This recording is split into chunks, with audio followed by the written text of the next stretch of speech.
Minasan, welcome again with Mr. K di sini. Jumpa lagi di pembahasan One Piece nih. Pada kesempatan kali ini ya, Mr. K mau membahas perihal kemungkinan senjata kuno yang menjadi polemik dalam cerita One Piece. Buat tahu lebih lengkapnya, kita langsung aja menuju ke kontennya lah, tanpa Mr. K banyak cing-cing cuing gak jelas.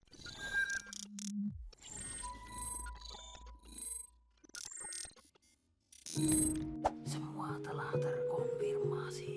Senjata kuno merupakan senjata yang sudah ada sejak masa lalu, dan kekuatannya disebutkan mampu menghancurkan satu pulau dengan sangat mudah. Setelah bertahun-tahun bahkan berdekade-dekade lamanya, kita akhirnya mengetahui banyak hal soal senjata kuno ini. Pertama ya, ada Poseidon yang rupanya itu Shirahoshi, kekuatan untuk bisa mengendalikan Zeke. Kedua, Pluton. Meskipun informasi Pluton sudah ada dari Alabasta, kenyataannya senjata kuno ini ada di Wano Kuni. Untuk bentuknya, Pluton diprediksi sebagai sebuah kapal perang super besar, atau kalau kalian lihat video terbaru Mr. K, pause deh. Sekaligus punya tingkat daya pengerusak yang luar biasa. Untuk mengaktifkannya, Wano Kuni perlu membuka perbatasan mereka terlebih dahulu, dan Momo memutuskan tidak melakukannya di waktu saat ini. And last, Uranus. Detail bentuknya masih belum diketahui, namun bisa dibilang Uranus jadi senjata kuno yang pertama kali menunjukkan aksinya. Uranus digunakan Im Sama saat menghancurkan Lulusia Kingdom. Dampak yang diberikan berupa lubang di laut yang sangat besar, menghabisi satu pulau sekaligus, serta membuat kenaikan air laut 1 meter di seluruh dunia.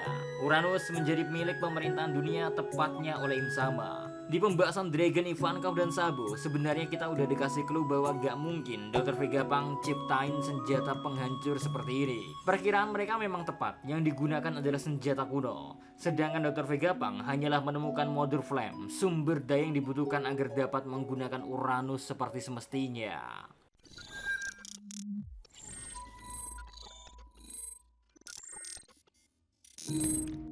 Jadi awal mula perang ideologi. Nah, pembahasan menarik soal senjata kuno, Mr. K kali ini gak mau menyorot soal kekuatan utama mereka, melainkan lebih ke gimana ada kemungkinan senjata kuno jadi awal mula polemik antara Joy Boy dengan Im Sama. Mengapa demikian? Dulunya Im Sama mungkin dihormati oleh Joy Boy, namun seiring berjalannya waktu, Joy Boy memilih membelot dan bergerak sesuai kebebasan yang ia yakini. Makin dipertegaskan oleh pernyataan Dr. Vegapunk apa yang jadi pemicu perang di abad kekosongan, lebih seperti perang ideologi, bukan soal mana yang jahat dan mana yang baik. So, dari berbagai sudut pandang, artinya bisa aja ya dari kita nantinya berpikir Joy Boy salah atau benar, begitupun soal Im Sama. Nah, kira-kira ideologi seperti apa yang diperdebatkan? Uniknya setelah Dr. Vegapunk mengungkapkan perihal ini, Dr. Vegapunk langsung membicarakan soal senjata kuno. Kata kunci yang Mr. Kesorot adalah perkataan Vegapunk soal Joy Boy menginginkan agar senjata kuno diwariskan ke generasi mendatang. Menurut Mr. Kea, segala sesuatunya berawal dari sini, maka kita perlu membayangkan skenarionya lebih mendalam. Senjata kuno dapat dipastikan diciptakan oleh The Great Kingdom yang menjadi tempat kelahiran Joy Boy. Disinilah suatu kerajaan yang punya teknologi sangat mutakhir yang bahkan setelah era ini ya 800 tahun kemudian pun ya kemajuan tersebut tak mampu diimbangi sekalipun oleh orang secerdas Dr. Vegapunk. Nah, struktur yang dimiliki senjata kuno terbukti sangat canggih dan tak bisa diduplikasi sampai detik ini re. Jangankan perihal duplikasi, bikin sumber daya buat gerakinnya aja pemerintahan dunia dan 800 tahun mungkin ilmuwan setelahnya tak mampu membuatnya. Cuman Dr. Vegapunk dengan Mother Flame-nya lah yang dapat menemukan solusi akan hal ini. Tetapi itu harus sekelas Vegapunk yang super cerdas, serta kita nggak tahu sebanyak apa catatan sejarah yang telah ditelaah Vegapunk demi bisa menciptakan hal itu. Maka jika kita bagi masa abad kekosongan dengan dua pihak, yaitu pihak aliansi Joy Boy bersama kerajaan mutakhirnya, serta Im Sama dengan aliansi 20 kerajaannya, dari sini terlihat ya pihak Im Sama sangat jauh tertinggal. Mereka kemungkinan tak mampu membuat proyek segila senjata kuno itu. Situasi di pihak mereka lantas makin memanas saat informasi bahwa Joy Boy mau generasi selanjutnya mewarisi senjata kuno ini, yang selanjutnya membuat Im Sama langsung membentuk aliansi dengan 20 kerajaan. Satu pertanyaan menurut Mr. K sulit terjawab adalah apa yang menjadi awal mula senjata kuno ini dibuat? Apa alasannya? Dan mengapa Joy Boy mau senjata kuno ini diwariskan? Ini memang sesuatu yang belum terlihat arahnya. Yang pasti senjata kuno sudah menghadirkan kekhawatiran pihak Im Sama, dan dari sinilah perang ideologi dimulai. Pihak Im Sama merasa senjata kuno dan pengetahuan dari Great Kingdom sangat berbahaya. Nah, melihat gimana kaum naga langit yang sangat arogan di masa sekarang, gak salah dong kalau kita bisa menebak nenek moyang mereka sifatnya sama. Kemungkinan 20 kerajaan yang berpihak ke Im Sama, tipikal kerajaan yang sangat memikirkan kekuasaan mereka, entah akan wilayah, pengaruh, dan semacamnya. Mereka merasa tertekan yang disebabkan oleh kemajuan Great Kingdom, ditambah desas-desus senjata kuno yang dapat melenyapkan mereka kapan saja. Nah, perdebatan sengit nampaknya terjadi antara Im Sama dan Joy Boy. Perihal mau diapakan senjata kuno itu. Joy Boy mau senjata kuno dimiliki oleh generasi mendatang, sedangkan Im Sama sebaliknya. Senjata kuno baiknya tak pernah ada atau ia kuasai sepenuhnya.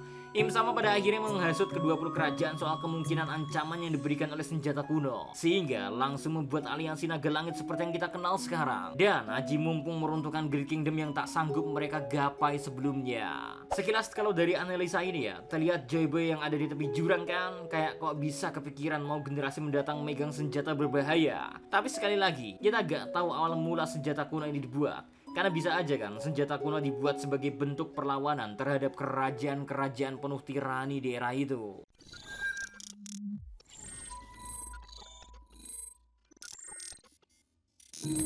Kenapa hanya Uranus yang dimiliki oleh pemerintahan dunia?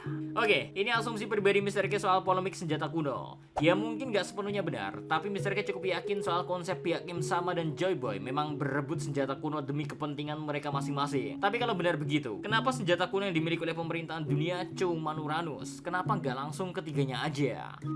Inilah bukti gimana Great Kingdom emang cerdasnya luar biasa, Re. Setiap senjata kuno selalu punya kunci agar dapat benar-benar digunakan secara maksimal.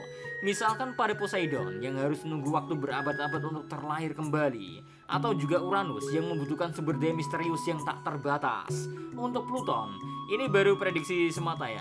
Tapi entah kenapa, Mr. K ngerasa agar dapat menggunakan Pluton diperlukan kemampuan Voice of All Things. Kenapa?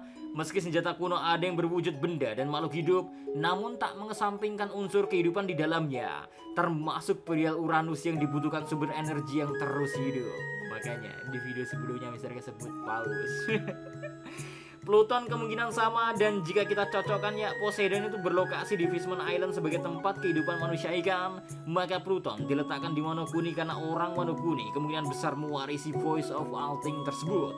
Terbukti di dua generasi ada Oden serta Momo yang terbilang Voice of All Things-nya paling baik sampai ia mampu berkomunikasi dengan Zuriza. Maka dari itu ya kunci Pluton bisa jadi adalah Voice of All Things, ditambah letaknya yang sulit dijangkau karena terisolasi bersama Wonokuni. Nah, kalau dari kondisi semua senjata kuno tadi, jelas Uranus yang paling memungkinkan untuk dimiliki, sebab mereka cuma perlu membutuhkan sumber daya tadi. Namun nampaknya itu tak semudah kelihatannya. Mereka nampak stagnan dan baru menemukan titik terang perihal Uranus di era Dr. Vegapunk saat ini, Re. Wah, gimana? Menarik banget kan? So, polemik soal senjata kuno ini memang seolah jadi pilar utama peperangan di masa lalu, menimbulkan perdebatan, ketakutan, dan carut marut lah ya. Perang besar yang akan terjadi di masa mendatang lagi-lagi dikonfirmasi oleh Dr. Vegapunk seolah disebabkan oleh senjata kuno lagi. Sebab Dr. Vegapunk bilang seperti ini, senjata kuno sedang menunggu untuk diaktifkan kembali dan perang belum berakhir. Konflik cerita pun juga tengah mengarah ke sana. Shirahoshi diincar Saint Carlos, Kurohyuki kemungkinan tahu soal Poseidon dan Pluton. Dan apakah senjata kuno jadi pemantik utama perang di masa mendatang? Terutama seusai siaran Dr. Vegapunk. Mari kita nantikan lebih lanjut ya, Re, terkait hal ini. So, see you next time. Adios, Garamelo. Stay safe everyone. Salam Adi Media.